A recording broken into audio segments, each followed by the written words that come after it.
dimaksud dengan ahlul bid'ah. Para ulama menjelaskan secara ringkas bahwasanya seseorang dikategorikan sebagai ahlul bid'ah apabila pada dirinya terkumpul yang pertama, dia melakukan perbuatan bid'ah tersebut, dia mendakwahkan serta menegakkan al-wala dan al-bara di atas bid'ah tersebut. Jadi alamatnya atau cirinya ya itu ada 3. Yang pertama, dia mengerjakan perbuatan bid'ah bukan cuma semata-mata dia mengerjakan, karena sebagian kaum muslimin mungkin mereka mengerjakan perbuatan bid'ah. Begitu. Kemudian yang kedua, dia membela bid'ahnya, dan membelanya sudah barang tentu dengan cara-cara yang batil. Dan yang ketiga, dia menegakkan al-wala dan bara di atas bid'ah tersebut. Inilah yang kemudian ya seseorang dikategorikan sebagai ahlul bid'ah, sebagaimana yang telah disebutkan oleh para ulama, semisal Imam Syaukani dalam Fathul Qadir. Jadi tidak semua orang yang mengerjakan perbuatan bid'ah terkategorikan sebagai ahlul bid'ah. Karena bisa jadi dan sangat mungkin dia mengerjakan perbuatan bid'ah tanpa dia ketahui, hanya sekedar ikut-ikutan. Bisa jadi kemudian ketika dia mengerjakan perbuatan bid'ah tersebut, dia sangka itu sunnah. Betapa banyak orang-orang yang seperti ini. Dia menyangka bahwasanya perbuatan itu sunnah, padahal perbuatan tersebut tidak disyariatkan dalam agama Allah Subhanahu wa taala. Orang yang seperti ini maka tidak boleh dan tidak layak dikategorikan sebagai ahlul bid'ah. Harus ada 2 hal yang lain, yakni dia membela bid'ahnya dengan cara-cara yang batil sudah barang tentu, karena ini harus kita berikan penekanan, karena terkadang ada suatu amal yang dianggap oleh para ulama bid'ah, ulama yang lain menganggapnya tidak bid'ah, dan mereka berbicara yakni berdiskusi akan tetapi dengan cara-cara yang baik, bukan dengan cara-cara yang batil. Contoh-contohnya semisal yang paling klasik mungkin contoh yang terjadi antara Imam Ahmad dan Imam Asy-Syafi'i tentang hukum kunut subuh. Di satu sisi Imam Ahmad berpendapat tidak disyariatkan melakukan kunut subuh terus-menerus. Imam Syafi'i berpendapat disyariatkan. Telah maklum bahwasanya Imam Ahmad menganggap perbuatan tersebut bid'ah, dan mereka berdiskusi, dan Imam Syafi'i membela pendapatnya. Maklum kan? Tapi Imam Syafi'i ketika membela pendapatnya bahwasanya kunut subuh tidak bid'ah, tidak dengan cara yang batil. Beliau terangkan argumen, hujjah, yang sudah barang tentu argumen atau hujjah beliau tersebut adalah apa yang beliau pandang benar. Walaupun di sisi lain Imam Ahmad menganggap itu bukan hujjah, itu bukan argumen. Terlepas dari itu, maka di antara ciri ahlul bid'ah adalah membela bid'ahnya dengan cara yang batil, dengan cara-cara yang batil, mungkin dengan cara kekerasan, atau kemudian dengan cara penggunaan logika yang keliru, atau kemudian dengan cara menjadikan yang bukan dalil sebagai dalil, ataupun yang semisalnya. Kemudian yang ketiga, seseorang dikatakan sebagai ahlul bid'ah adalah apabila dia menegakkan al-wala dan bara di atas bid'ah tersebut. Menegakkan al-wala dan bara di atas bid'ah tersebut. Kembali kepada contoh, ya, bahwasanya Imam Syafi'i dan Imam Ahmad mereka berbeda pendapat di dalam masalah ini dan tidak ketemu, yakni tetap berbeda pendapat. Akan tetapi mereka tidak menganggap bahwasanya pendapat yang bertentangan dengan apa yang mereka yakini pengikutnya adalah orang-orang yang tersesat. Jemaah rahimani wa rahimakumullah, tiga hal tersebut yang harus dipahami oleh seseorang agar jangan sampai kemudian menganggap setiap orang yang kemudian melakukan amaliyah-amaliyah yang keliru langsung dikategorikan sebagai ahlul bid'ah. Ahlussunnati wal jamaah mereka memiliki adab yang mulia bahkan ketika menghadapi orang-orang yang salah. Ini ahlussunnah wal jamaah sebagaimana ucapan Ibnu Taimiyah rahimahullahu taala ketika menjelaskan tentang sifat ahlussunnah. Mereka arhamun nas ala khalaq. Mereka adalah sebaik-baik orang yang paling sayang kepada manusia di antara hamba-hamba Allah Subhanahu wa taala. Jadi ketika mereka menyikapi kesalahan seseorang, mereka juga menampakkan adab-adab yang mulia, tidak sembarangan. Maka kalau kita lihat para ulama, mereka tidak langsung menyikapi, mereka berusaha untuk mencari uzur terlebih dahulu. Setelah ditegakkan hujjah, sudah barang tentu apa yang dilakukan oleh Imam Ahmad dan Imam Syafi'i itu sama-sama iqamatul hujjah, menegakkan hujjah. Akan tetapi kemudian mereka tidak langsung kepada titik yang berbeda pendapat dengan saya, ahlul bid'ah. Mereka berusaha untuk mencari uzur terlebih dahulu. Maka masing-masing berusaha untuk mencari uzur. Jangan-jangan ada sesuatu yang belum sampai kepada saudara saya, dia anggap pendapatnya benar, ada sesuatu yang mungkin dia salah pahami atau yang semisal.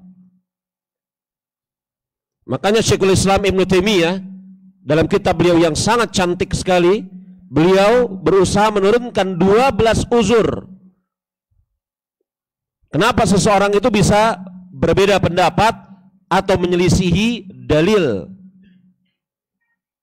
Dalam kitab beliau yang sangat bagus sekali, Raf'ul Malam an Aimatil A'lam, mengangkat celaan dari para ulama yang terkenal. Maka tidak sembarangan, mereka punya adab yang mulia. Kalau kemudian setelah berusaha mencari uzur dan dipandang bahwasanya perlu diperingatkan manusia akan kesalahan ahlul bid'ah tersebut.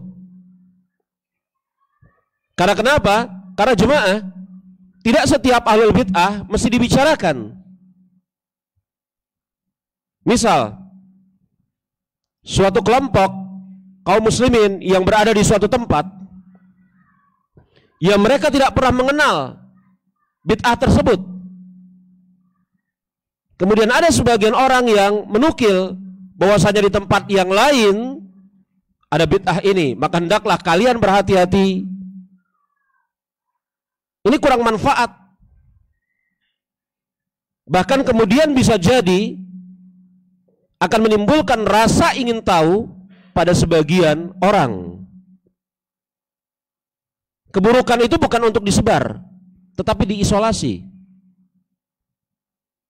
Hal-hal yang terjadi di suatu tempat, kalau tidak ada hajat untuk dibawa ke tempat yang lain, jangan.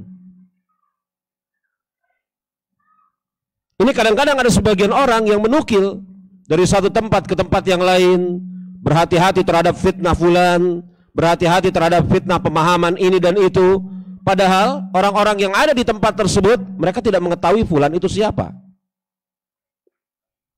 Mereka baru sekali mendengar pemahaman yang disebutkan tadi itu apa.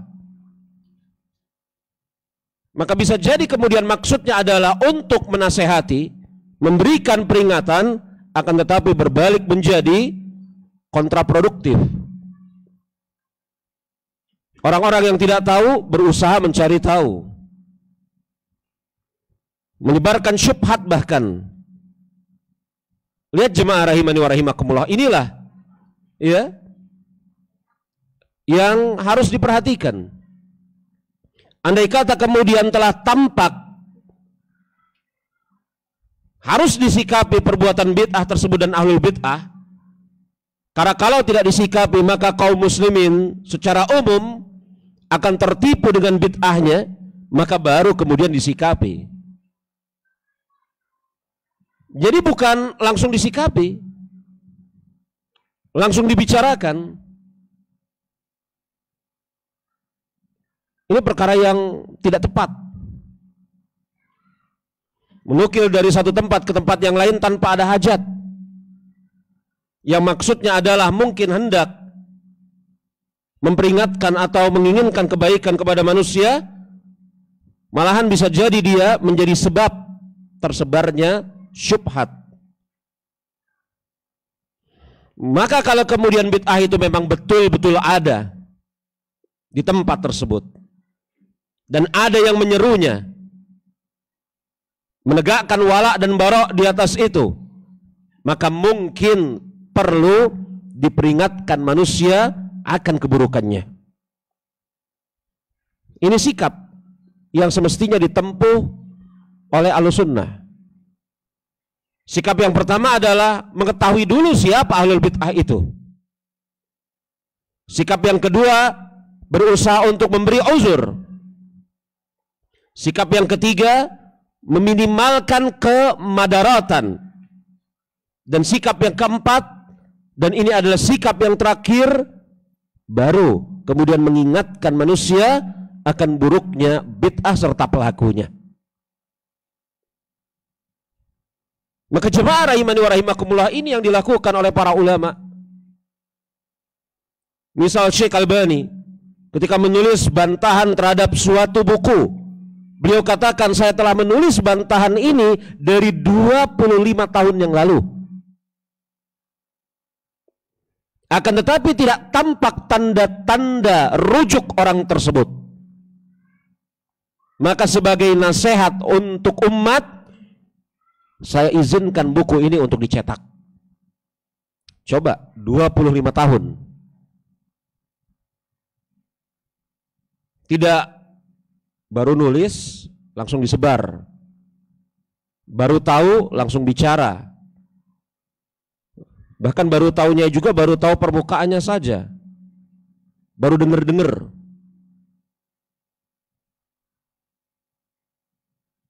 Ini sebuah keburukan. Syekh Albani mengatakan, saya telah membuat bantahan ini dari 25 tahun yang lalu. Saya tidak usah sebutkan bantahan Syekh Albani terhadap siapa, antum jadi penasaran lagi nanti. Saya tunggu, mudah-mudahan dia akan rujuk kepada al-haq. Tapi tanda-tandanya tidak ada. Maka sekarang saya izinkan buku ini untuk disebarluaskan. 25 tahun. Karena kenapa? 25 tahun itu Syekh Albani masih memberi uzur. Mudah-mudahan dengan berkembangnya, yakni berjalannya waktu, akan muncul kesadaran, pemahaman yang lebih baik dari orang tersebut. Uzur yang diberikan oleh Syekh Albani. Tapi kemudian orang tersebut semakin menjadi-jadi. Baru kemudian Syekh Albani mengizinkan bukunya untuk disebar. Dan bukunya udah dicetak.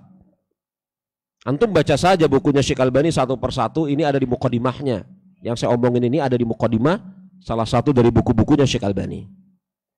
Jadi yang dimaksud itu buku apa yang dibantah oleh Syekh Albani, nanti antum bisa tahu.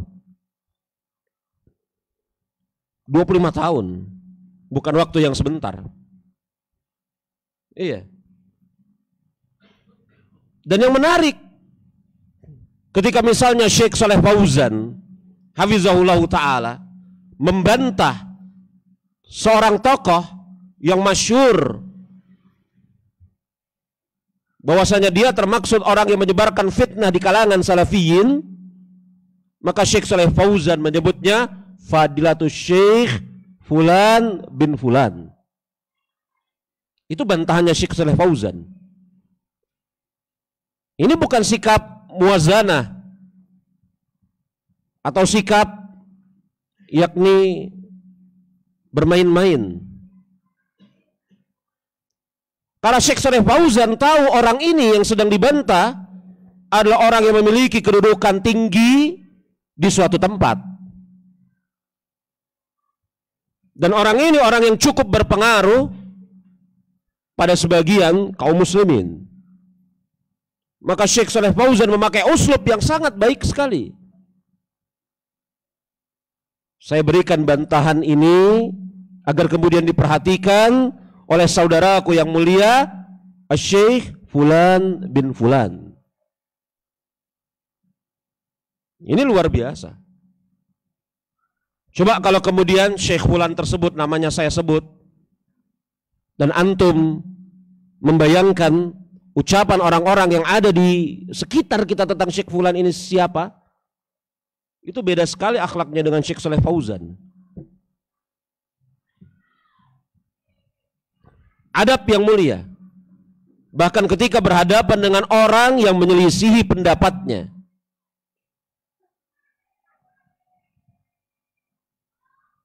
Maka jemaah rahimani wa rahimakumullah, memperingatkan manusia akan kesalahan sebagian ahlul bid'ah ini disyariatkan berdasarkan dalil dari Al-Quran maupun As-Sunnah, dengan satu tujuan utama adalah menjaga agama Allah Subhanahu wa ta'ala dan menasehati kaum muslimin. Itu tujuannya. Maka yang namanya memperingati manusia, memperingatkan manusia dari bid'ah dan ahlul bid'ah, itu fungsinya untuk menjaga agama Allah Subhanahu wa ta'ala agar tetap murni, tidak dimasuki oleh berbagai macam kotoran, dan fungsinya sebagai nasihat bagi kaum muslimin.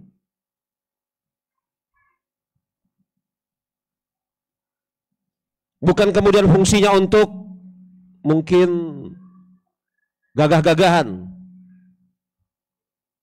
atau kemudian ada sebuah entah sebuah pendapat atau aksioma yang muncul dari mana, yang paling kokoh, yang paling keras tahzirnya. Kalau kemudian nggak pernah mentahzir, ini kurang kokoh, masih diragukan manhajnya. Yang paling lurus manhajnya adalah yang paling sering mentahzir.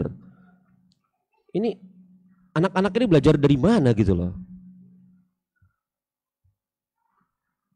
Ternyata yang paling sering mentahzir itu juga ditahzir. Enggak seperti itu. Siapa di antara kita yang kemudian meragukan keimaman Syekh bin Baz, Syekh Albani, Syekh Shalih Fauzan, Syekh Utsaimin? Tapi lihat berapa banyak mereka mentahzir. Di antara dars mereka, pelajaran-pelajaran mereka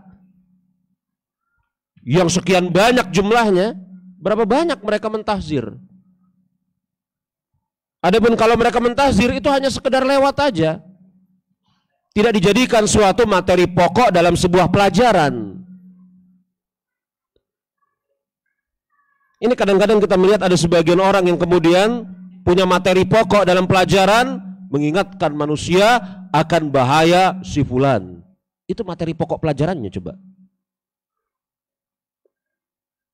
Coba kalau antum lihat a'immah yang hidup pada hari ini. Oh ada Ustadz, iya itu bukan materi pokok, itu tanya jawab. Bukan materi pokok mereka kemudian mengingatkan si fulan, si fulan, si fulan, tidak, itu tanya jawab. Kesibukan mereka adalah mengajarkan kepada manusia ilmu, dan mereka tahu bahwasanya sesuatu tidak boleh disebarkan kecuali ada pertanyaan. Dan tidak juga semua pertanyaan mereka jawab. Maka jemaah rahimani wa rahimakumullah, coba saya ingin kemudian men-challenge antum. Dari seluruh misalnya taklimnya Syekh Utsaimin, dari 3 orang imam, Bin Baz, Utsaimin, dan Albani, mungkin yang paling banyak pelajarannya yang terekam Syekh Utsaimin. Paling banyak, puluhan ribu pelajarannya terekam. Saya challenge, ada berapa banyak dari puluhan ribu itu Syekh Utsaimin mentahzir seseorang? Mungkin nggak nyampe 1%-nya. Kalau jemaah rahimani wa rahimakumullah, ketahuilah bahwasanya ketika seseorang hendak menegakkan perkara ini, amar ma'ruf nahi munkar, pada hakikatnya dia sedang beribadah kepada Allah Subhanahu wa taala. Karena pintu yakni menyikapi ahlul bid'ah itu adalah pintu yang harus dibangun di atas dasar syariat. Makanya jemaah rahimani wa rahimakumullah,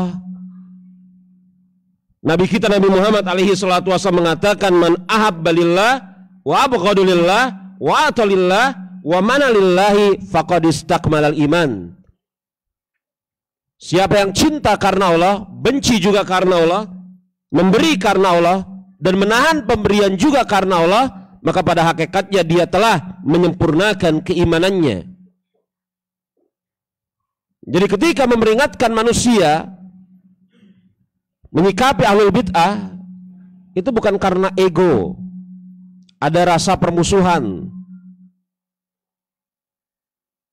tapi karena ingin menginginkan kebaikan.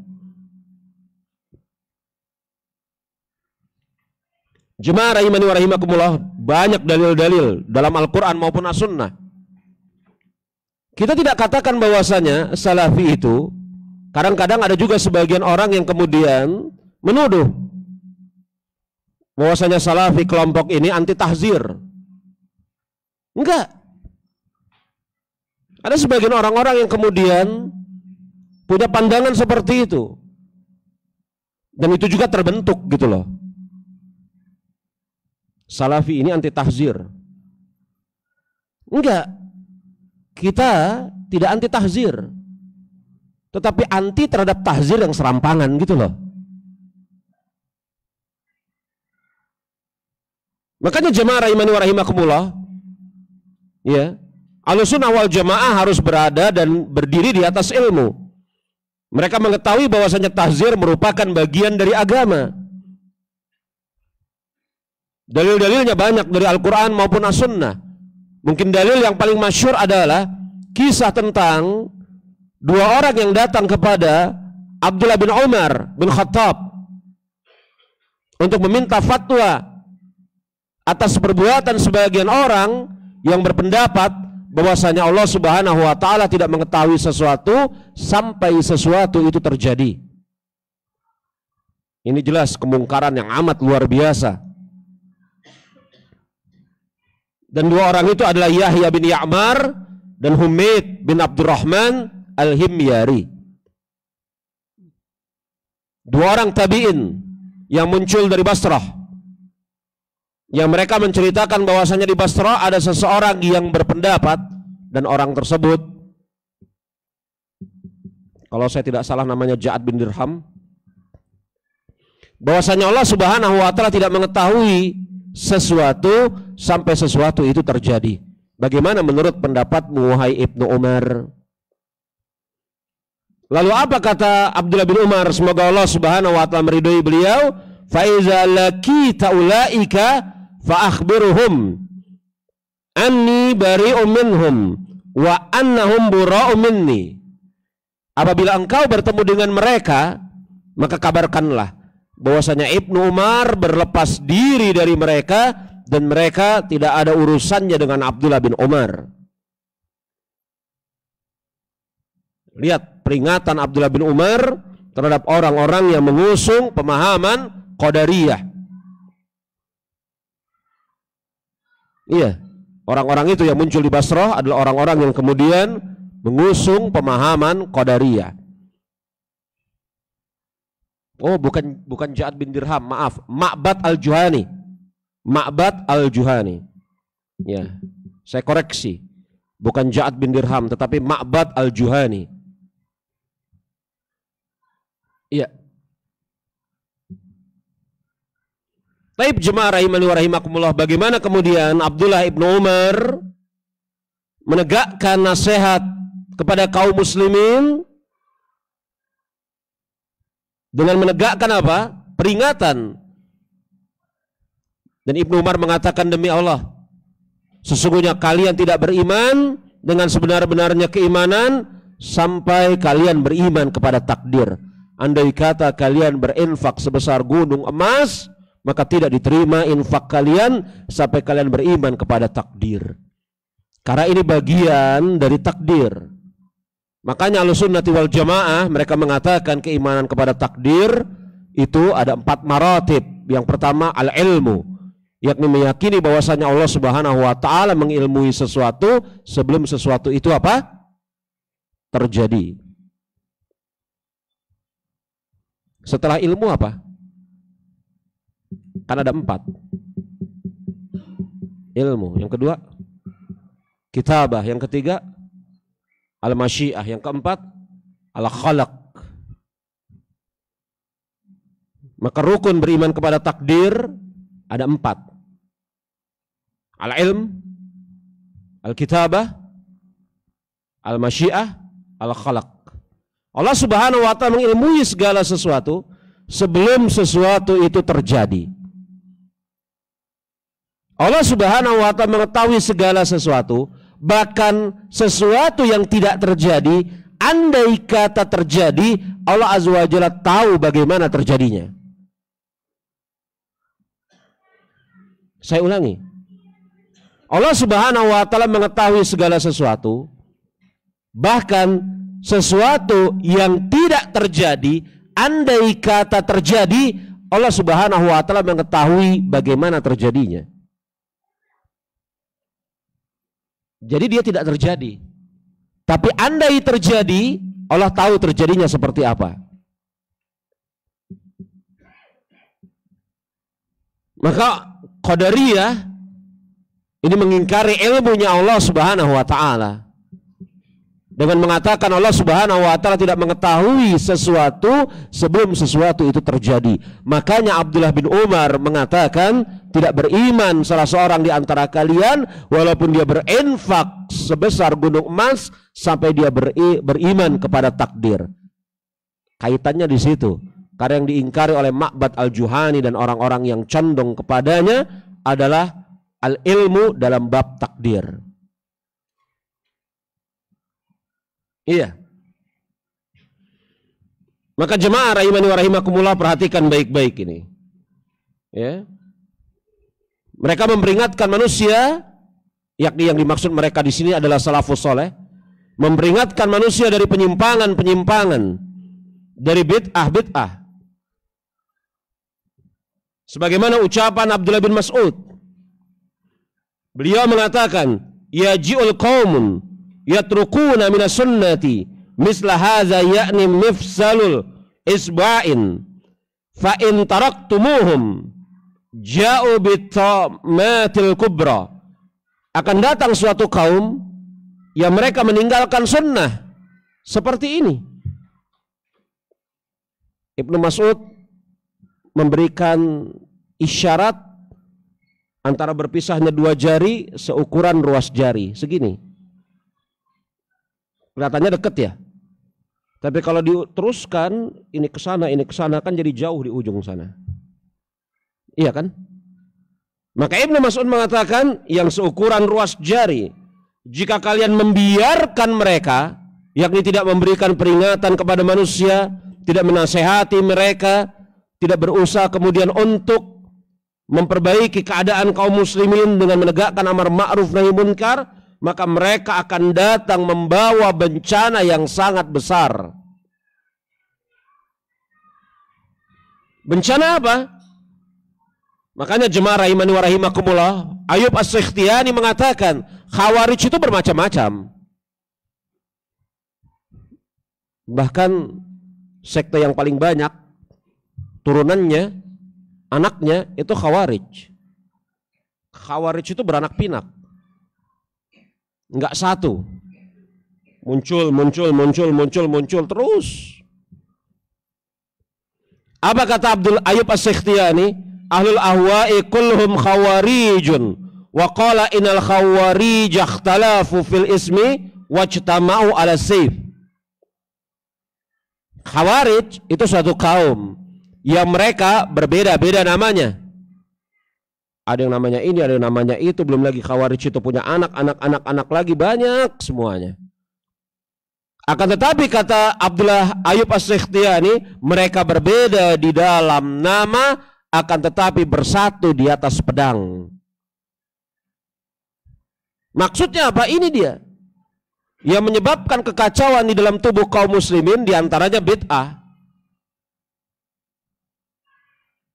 Makanya begitulah kata Imam Abu Kilabah, seorang tabi'in, beliau mengatakan, mabtada al-qawmu bid'atan illa istahallu sayf.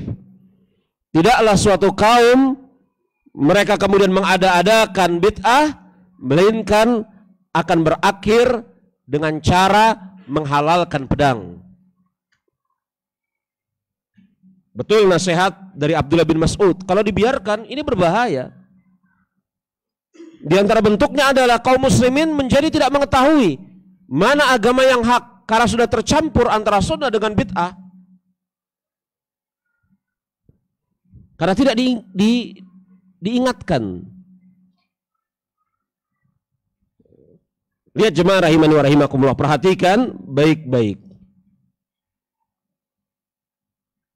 Maka di sana ada ucapan dari Syekhul Islam Ibnu Taimiyah. Syekhul Islam Ibnu Taimiyah rahimahullahu taala, beliau mengatakan, antum bisa lihat halaman 134. Ya. Apa kata Syekhul Islam Ibnu Taimiyah? Beliau mengatakan, jika seorang ahlul bid'ah menyeru kepada keyakinannya, nah itu dia tuh. Karena bisa jadi dia ahlul bid'ah tetapi tidak menyeru kepada keyakinannya, dia diam-diam aja.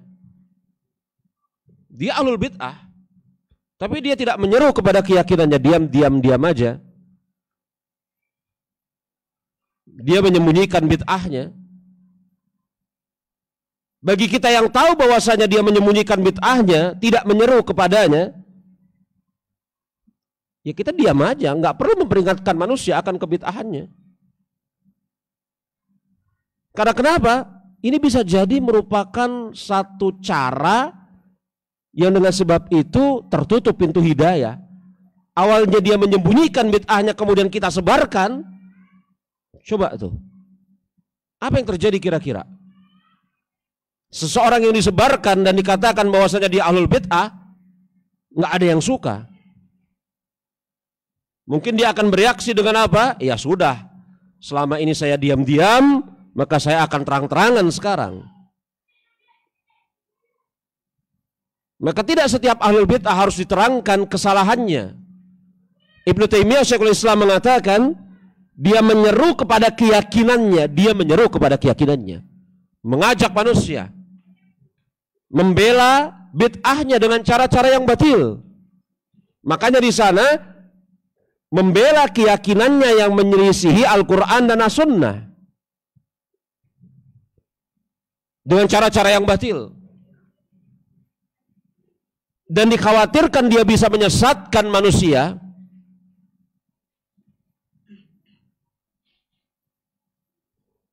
Maka jelaskan perkaranya ke tengah manusia agar mereka selamat dari kesesatannya dan mengetahui keadaannya. Jadi kalau dikhawatirkan bisa membuat kerusakan di tengah kaum muslimin, baru diterangkan. Kalau kaum musliminnya saja tidak tahu, kaum musliminnya saja tidak tahu gitu loh, maka tidak perlu diterangkan. Dan ini tidak masuk ke dalam bab menyembunyikan ilmu, enggak. Ini justru di dalam bab menutup pintu fitnah. Enggak perlu. Penyakit-penyakit yang ada di tempat lain tidak perlu dibawa ke sini. Sebagaimana penyakit yang ada di sini nggak perlu ditularkan kepada orang lain gitu loh. Isolasi. Kita usahakan untuk diislah di suatu tempat tersebut. Nggak perlu.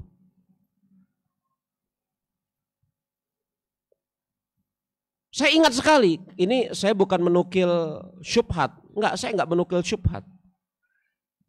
Karena antum semuanya sudah tahu sekarang. Maksud saya sekitar 15 tahun yang lalu saya ditanya. Yang nanya ini salah seorang di antara antum mungkin ya. Sururi itu apa?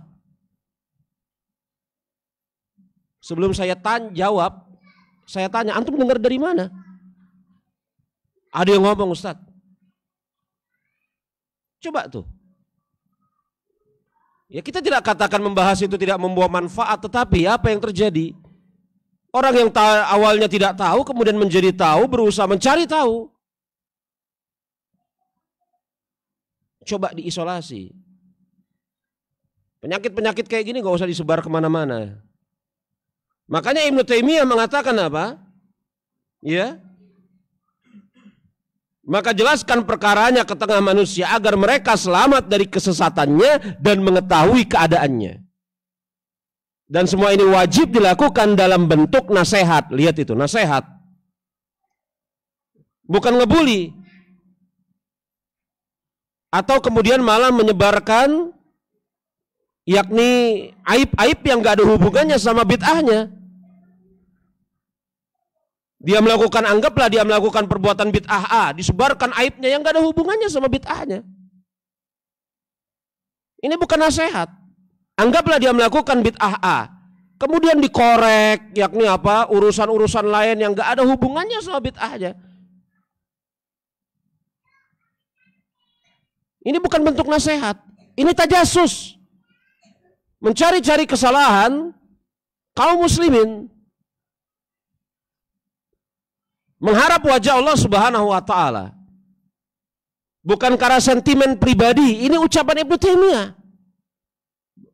Bukan karena sentimen pribadi, karena ada sebagian orang yang menegakkan yakni pintu ini tahzir gara-gara sentimen pribadi. Berhubung saya ditahzir, saya tahzir baliklah. Apa-apaan gitu loh. Seperti antara dua orang yang terjebak dalam perselisihan duniawi. Gara-gara utang gak bayar, wah agamanya jelek gitu, yakni dia ahlul bid'ah. Padahal ada perselisihan atau yang semisalnya. Kita katakan memang akhlak itu cerminan dari akidah yang sahih. Tapi jangan dilebar-lebarkan perkaranya gitu. Kedengkian, kebencian, berebut kekuasaan sehingga membicarakan kejelekan orang lain. Seolah-olah menasehati. Makanya perkara ini perkara yang berat. Kalau kita merasa belum sampai kepada derajat mampu mewujudkan ini, karena mungkin kita tidak ikhlas, kurang ikhlas, masih ada sentimen pribadi, masih ada kepentingan tertentu, mendingan diam. Padahal maksud yang tersembunyi adalah sentimen pribadi dan keinginan untuk memuaskannya. Maka ini termaksud perbuatan setan. Lihat ucapan Ibnu Taimiyah. Bukannya tidak boleh mentahzir ahlul bid'ah, boleh. Tetapi harus dibangun di atas dasar ilmu.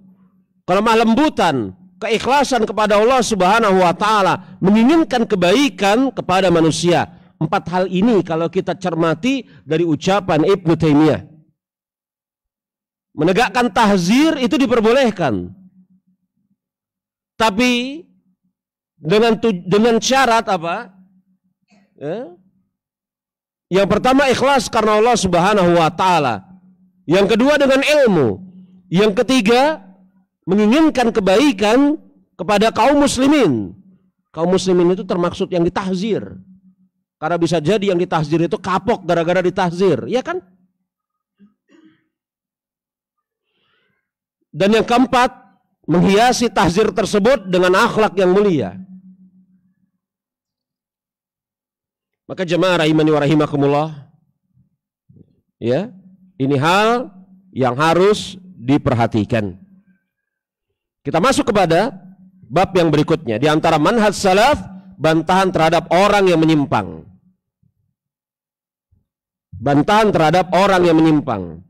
Ar-raddu ala mukhalif, membantah orang-orang yang menyimpang. Dan penyimpangan itu bertingkat-tingkat. Ya. Penyimpangan itu bertingkat-tingkat. Maka membantahnya juga tidak satu bentuk, bertingkat-tingkat. Makanya tadi saya isyaratkan bagaimana akhlaknya Syekh Shalih Fauzan terhadap orang yang menyimpang tersebut. Karena orang yang melakukan penyimpangan tersebut orang yang dihormati pada suatu tempat, memiliki tempat khusus di hati-hati kaum muslimin. Iya, sesungguhnya di antara kaidah yang ditetapkan oleh para imam salaf adalah membantah orang yang menyimpang. Dan ini betul. Baik yang berbuat salah itu dari kalangan ahlus sunnah yang menyelisih dalam satu masalah fikih ataupun akidah, maupun dari kalangan ahlul bid'ah. Ini dia. Jadi antum jangan yakni merasa heran atau kemudian alergi. Kok ada sebagian asatizah salafi membantah asatizah salafi yang lain? Itu perkara biasa. Baik itu di dalam bab fikih maupun di dalam bab akidah maupun dari kalangan ahlul bid'ah, biasa saja. Ar-rad alal mukhalif itu biasa. Makanya kita lihat bahwasanya Muhammad bin Hasan Asy-Syaibani berdebat dengan Imam Syafi'i. Kita lihat bahwasanya Daraqutni, Ibnu Khuzaimah berdebat dengan Imam Ibnu Mandah. Syafi'i berdebat dengan Imam Ahmad. Itu biasa dan mereka semuanya ahlus sunnah. Biasa. Jadi jangan kemudian kita ini, oh ini ada apa ya, kok nggak ada apa-apa. Kadang-kadang kita yang berkhayal terlampau jauh gitu loh. Ini ada apa kok kayaknya nggak ada apa-apa. Nggak ada apa-apa. Hah? Sebagai bukti nggak ada apa-apa, kalau ketemu mereka ngopi bareng.